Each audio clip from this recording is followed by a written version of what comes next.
come and grace Genesis Church, our grounds. She is a living legend in this city. And she is a pioneer. She is a general, and she has made ways she is the John the Baptist, if you will, for women in ministry within this city. And I am so happy, glad that she is now getting her just due. She's seeing fruit from her labor. And she's not tired yet. She keeps on working. I think she just got off the plane. You just got back in town, huh? And so we're just grateful that she's here. We are honored. I need everybody to stand upon your feet and welcome Pastor Joy Johnston, who's coming down to give us this word. Come on, clap your hands. Thank you.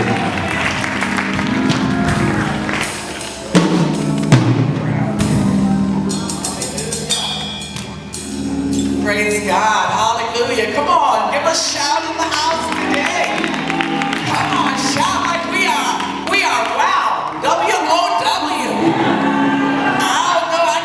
Woke women. I believe there's some woke women in the house today. Come on, woke. Woke with worship. I'm telling you. Woke with action.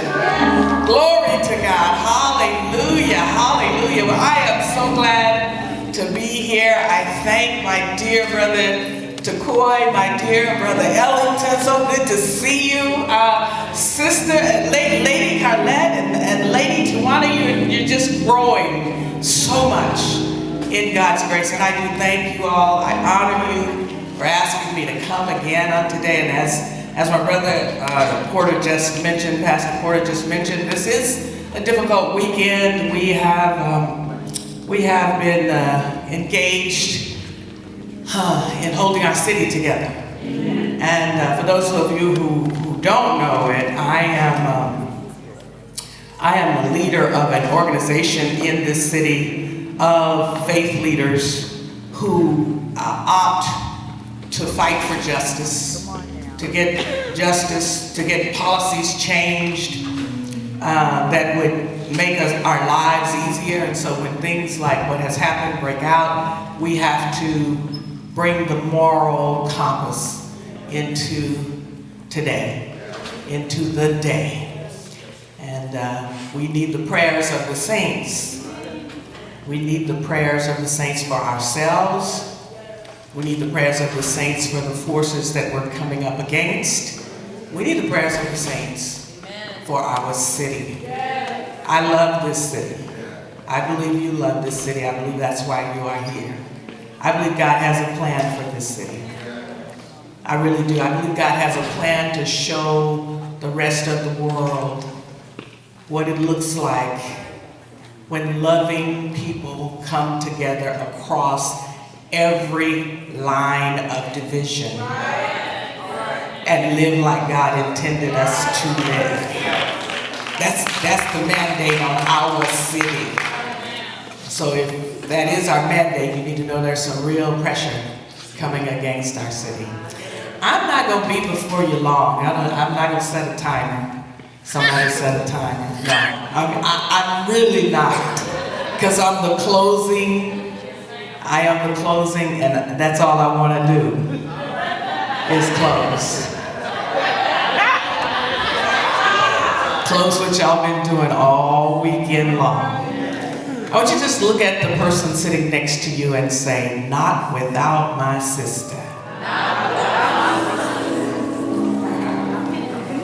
Not without my sister.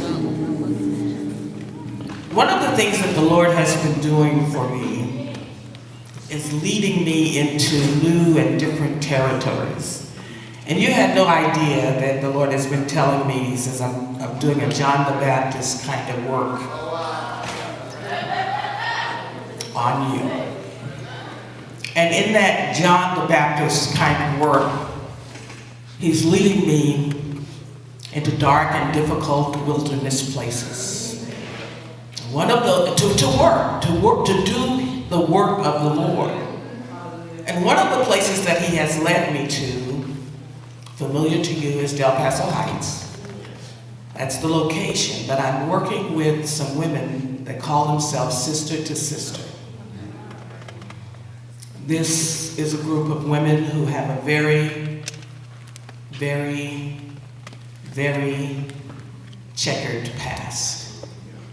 And it's about 35 women that come together every week to let John the Baptist say something to them. These are not holy women. These are not churched women. In that group of 35, there are mothers of homicide victims sitting next to mothers of homicide perpetrators. In that gathering of 35 women is drug dealers, former and current. I'm just saying, John the Baptist has to figure out how to make it welcoming to everybody. Everybody. And the major thing that I have, that the Lord has given me, that I'm supposed to take to them, because I don't necessarily speak the language, live the life. I lived a life, wasn't that one, but I lived a life, but I don't necessarily speak the language. And the thing that the Lord gives me to impress and impact them with every week is that whether you are looking for God or not, God is looking for you. Whether you love God or not, God loves you. So God is faithful to that continuous, week by week, bringing His word into that setting. He's faithful enough to refine and reshape me. Pastors, preachers, leaders, let me tell you, everything that God walks you through, His intent is to continue to fashion and to shape you. So if you will allow yourself to be open, to be changed, metamorphosized, transformed by a particular experience, God is saying, I'm still working on me some people. That's what Sister said a moment ago about being in that hidden place, secret place, which is hidden, because God is working on something. But you got to be willing, even walking in a place like that where I'm sure there are, brother, there are very few PhDs. I'm the one. Occasionally we have some visitors who come, but I go there with a learning, openness to learn, with an idea that I can learn something more of God. So anyway, being there has helped me to develop an appreciation for sisterhood and this idea and concept of sistering. Now please understand, I'm the oldest of 12 children, and so I have known how to sister far longer than I have known how to wife. I'm a pretty good wife, thank you Jesus. I have certainly known how to sister far longer than I've known how to mother. So I know something about sistering. And yet God placed me now in a wilderness place and says, I'm going to teach you more about sistering in an era of which we are living. In an era in which there's so much division that we have no concern one for another. We don't feel for one another. And it takes a special kind of ability to sister in this season. Because, and this is impactful at the end of your conference, because by the time we get to this place, you've already figured out what the steps are to a transformed life. You've already figured out what it's going to take for you to be metamorphosized. But at this point in the conference, I want you to look back and say, not without my sister. There's some change taking place in my life that can't just be held up for me, because it's not without my sister. Also, I must tell you that title, and some of you might already know, that title comes from a book by three girls who spent their life in something that was supposed to be a Christian club or a Christian group. Turns out it was a Christian cult. And they were abused, and they were molested, and they suffered all kinds of harm. These three girls, from the head of the group. And the mom finally saw, she was aware of what was happening to her three daughters, but she too was scared. She finally got enough courage to take off and run away from this cult with one of the girls, because she knew she couldn't run with all three of them and really get away. She ran away with one who said, "Thank you very much, but not without my sister." Because she grew up and went back into the cult. Took the risk, took the danger, took the chance, sneaking around to go back and get her sister. Then the two of them plotted and planned and went back and got the third. And now their book, read it for yourself. Because their book is a #1 bestseller that says, "Not without my sister." So I leave you tonight with this understanding that there are some sisters that we have recorded in the Bible that might be submerged just beneath the larger Bible story. And that the Word of God has laid them out here for us. If you look at the Word of God with the kind of lens that the Lord has placed on a sister who has an understanding about Sister Ring, then you might see that God slid some things in there if we look a little close at it. Because I believe God wants us to know who we really are. I believe there is somebody under the hearing and the sound of my voice who knows who God is. Absolutely, we know who God is. Been through it, went through difficulties, heard from one another, testimonies, sermons, preachings, all of that tells me who God is. But somehow or another in all of that learning, we have failed to understand who God is, who you are in God. And so I'm praying tonight that you will get from this short, very brief talk. Y'all better hold on, because I'll be through in 5 minutes. God wants you to know who you are. So we start off with a quick look at Queen Esther. In the book of Esther, chapter 1, we see Esther tells us a story about another queen. She tells us about the queen who had come before her, Queen Vashti. If it were not for Esther, we would not know about Queen Vashti. Because the chapter 1 tells us that Queen Vashti was disobedient to the king. And he banished her. Now, I could take, if I had a whole weekend, I could tell you all the things that they purport that went on. But it sounded like her husband, the king, had been at a drunken festival of parties for 4, 5, 6, 7 days. They had been just drinking and frolicking. He and the men were in another part of the castle, having a mighty good party. All of a sudden he got so drunk, he said, "Bring my beautiful wife down here and have her wear nothing but her crown. I want to parade her up and down in the midst of our drunken stupor." So they go to get Queen Vashti.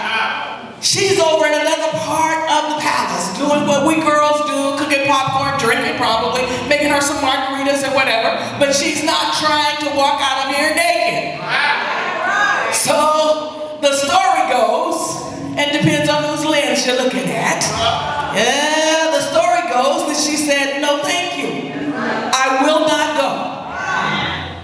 The king, who is in charge of everything, goes to his men and say, "What should we do?"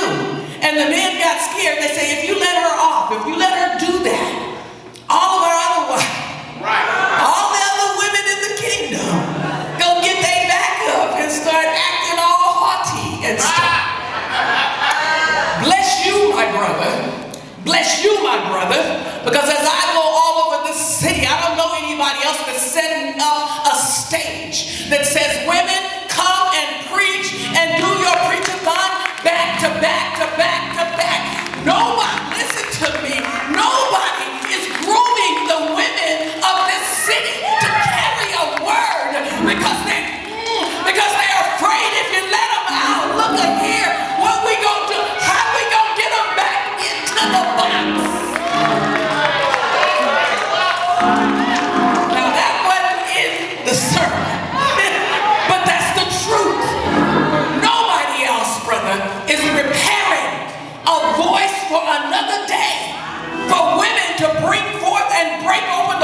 I'm sorry.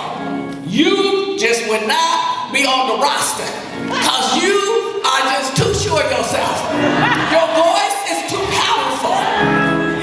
You would preach a man down in the... You could not have the microphone. Oh, but I'm talking about Vashti. Jesus. So they gave advice to the king, and they said, if you let her get away with that, then all the women of the kingdom will get out of hand. So you must banish her. And he did. And by being banished, listen, no one would have been allowed to speak her name. But Queen Esther, say, not without my sister. Without Queen Esther naming her and saying, no, there was someone here before me, and I need to lift up her name. Because when one sister is abused, oppressed, or banished, it diminishes all of us. But when one is lifted up and given permission to do what God has gifted them to do, we will all be woke and lifted up. Come on, wow. Come on. So not without my sister, Vashti would never be known. Second example is a little different. Hannah and Peninnah. Y'all know the story of Hannah and Peninnah. They both were married to the same man. And in 1 Samuel chapter 1, we see where Peninnah is being blessed with baby after baby after baby, and Hannah is not. 1 Samuel chapter 1, verse 6, 7 says, Peninnah provoked Hannah. Somebody say provoked. Peninnah provoked Hannah severely because the Lord had closed Hannah's womb and chosen to bless Peninnah. And this carried on year after year after year. I include them here as we look at Not Without My Sister. I include them in here because anybody ever had a sister who got on your last nerve? Come on. Yeah, so somebody who the criticism that comes from my sister is continuous. The fact that she won't let me sit down in my chair of pity. Come on. She won't let me sit in the victim's chair. Come on. We're going to learn a new appreciation for Peninnah. Because see, for some of us, we need a hard word to kick us up out of that seat that I want to sit in. I tried as hard as I could, and I'm so puny and I'm so scrawny. I did the best. Somebody need to come along and give me a swift kick in the behind to cause me to get up and go to God in prayer like I really, really want something from God. Not the Nancy-Pansy, oh Lord, well now lay me down. No, Jesus, I need you. And it took a hard sister to kick me up out of my seat of victimhood. Come on, we're talking about sisters. And if you don't have a sister like that, who is hard on you, it could be that you that sister. If you don't have a sister who is getting on your nerves, if you don't have a sister who's wearing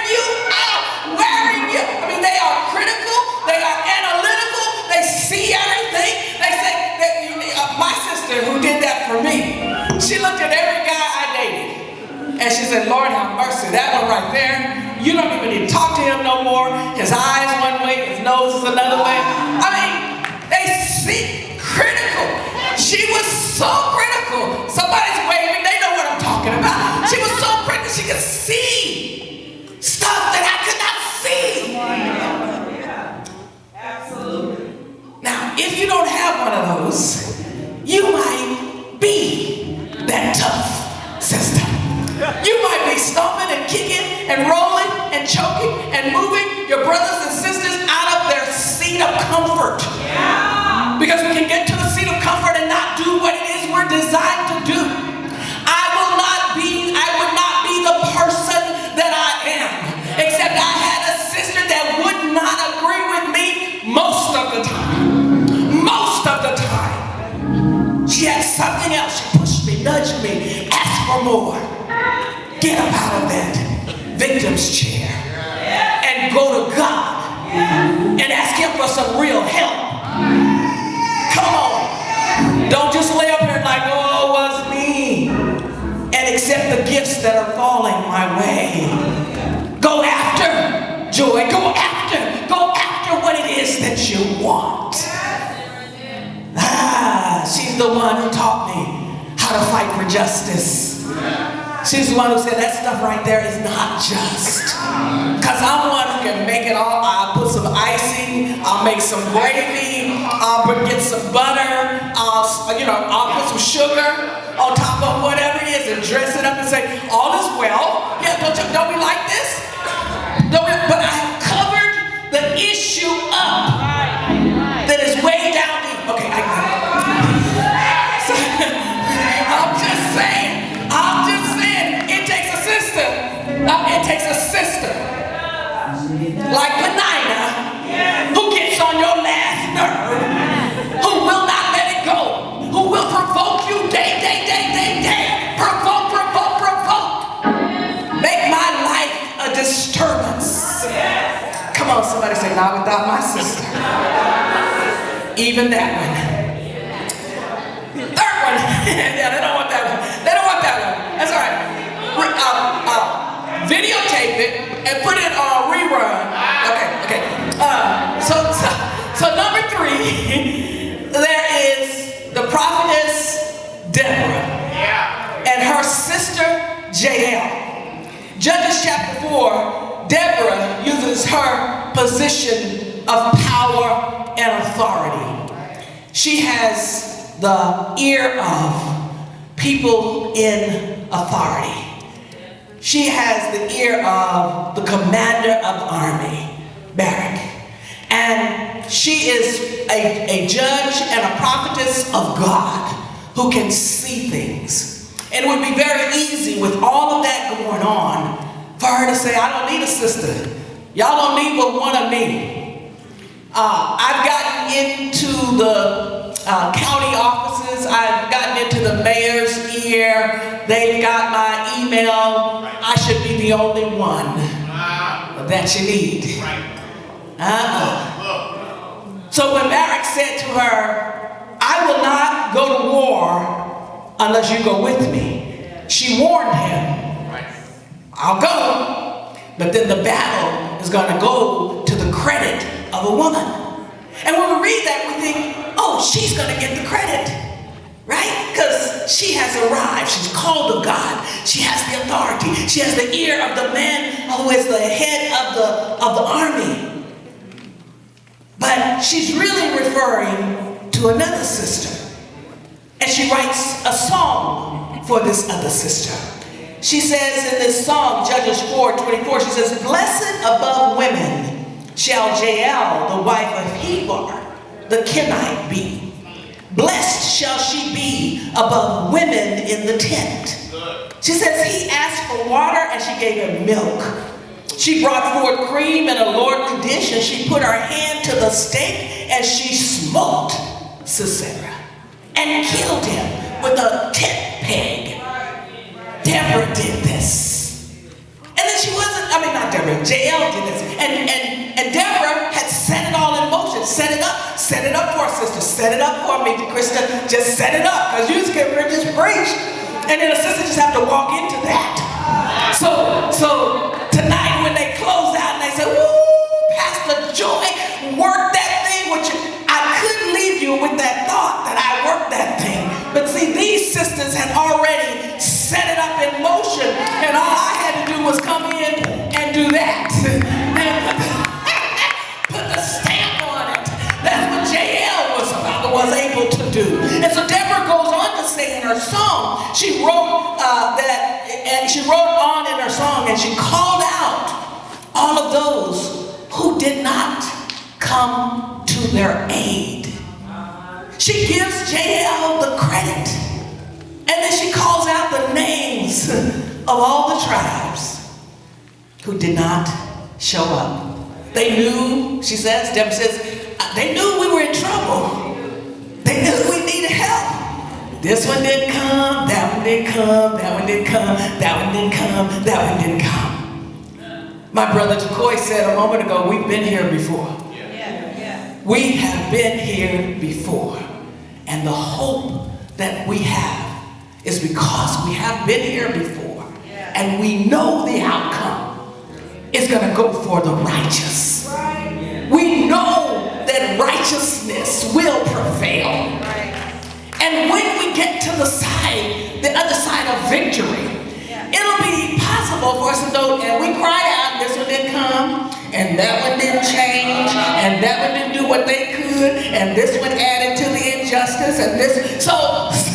So Deborah's song is one that condemns those who did not show up and did not show support, and those who let all that happened to Israel happen to them. The praise of a woman. When was the last time you celebrated a sister? When was the last time you celebrated a sister over yourself?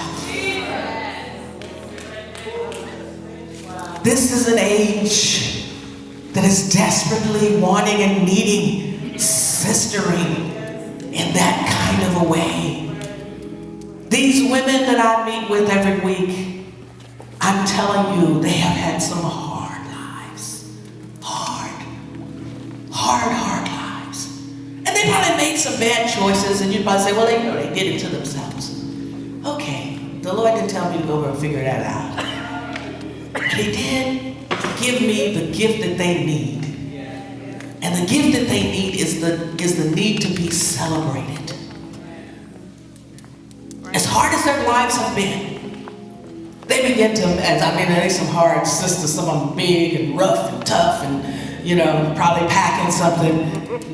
But they respond just as we respond. Their hearts begin to melt. Their exterior begins to soften when I celebrate the fact that God sure does love you. Because all of that stuff you've been through, you did not die. It did not kill you. All of that, it did not stop you. All of that, and look at here, beautiful women, I tell them, you don't look like what you've been through. I hear your story. Because their work for me is to begin to tell your story with conviction and get to the place where you can write your story out. And so I hear the story, but you don't look like all of that you've been through. Celebrate another sister beyond yourself. We're rising together. Lastly, Jesus speaks of a sister, Mary, in John, and he says, John chapter 12 says, then Mary took a pound of very costly oil of spikenard, and she anointed the feet of Jesus, wiped his feet with her hair, and the house was filled with the fragrance of the oil. John 12:3. Mark picks up the same story, and he goes on in Mark 14 and says, Jesus says, she she has done what she could. She has come beforehand to anoint my body for burial. He says, assuredly I say to you, wherever, somebody say wherever, wherever this gospel is preached, in the whole world, what this woman has done will also be told as a memorial to her. In other words, he's saying to everybody who watched and everybody who said she ought to do something else, that the gospel cannot be told except that this sister is included in your telling of the story. Right. Where is it that we have forgotten what it is that the sister has done? She has done what she could. When was the last time that you spared no expense on a sister? This sister bought expensive oil and poured it out on Jesus, and they all thought it was a waste. So when was the last time you spared no expense for a sister? Come on, people of God, not without my sister. You in this day and age have been called sister in this time. 4 things I've told you though.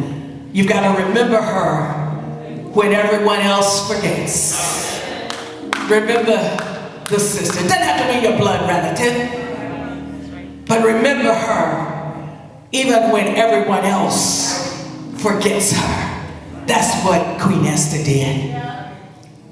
Push her. Come on, somebody say push me. Push me. Because I'm not going to go without a push. Push her when she would rather not go. Play that one over and over again. 3, celebrate her when she could easily be forgotten. And 4, spare no expense on her, even with your last dime. 2029, you get ready to raise up, right? Raise up some legacy pieces. Spare no expense, because it'll come back to you just as well. So as you are transforming, as you have been transformed, please understand that you are called to be a sister. You are chosen. You are capable. You are assigned to be a sister to somebody. And look, being this kind of sister, it sets you apart. So you gotta be willing to be the other. That means I'm different than anybody else you know in Sacramento. I'm different. You've got to be different. We went back south, I'm telling you the story, just one story, that's all. We went back south, my husband and I, 2 weeks ago, and I'd forgotten that in the South, everybody speaks to you every time they see you. And I know this. I grew up in the South, but all of a sudden we're there. I mean, I pass you through. Hey, good morning. Good morning. Good morning. I mean, I'm coming back in. Good morning. Good morning. Okay, good morning. I mean, and I was convicted because there were times when I was doing the California thing. I'm on a mission. I got business over here, right?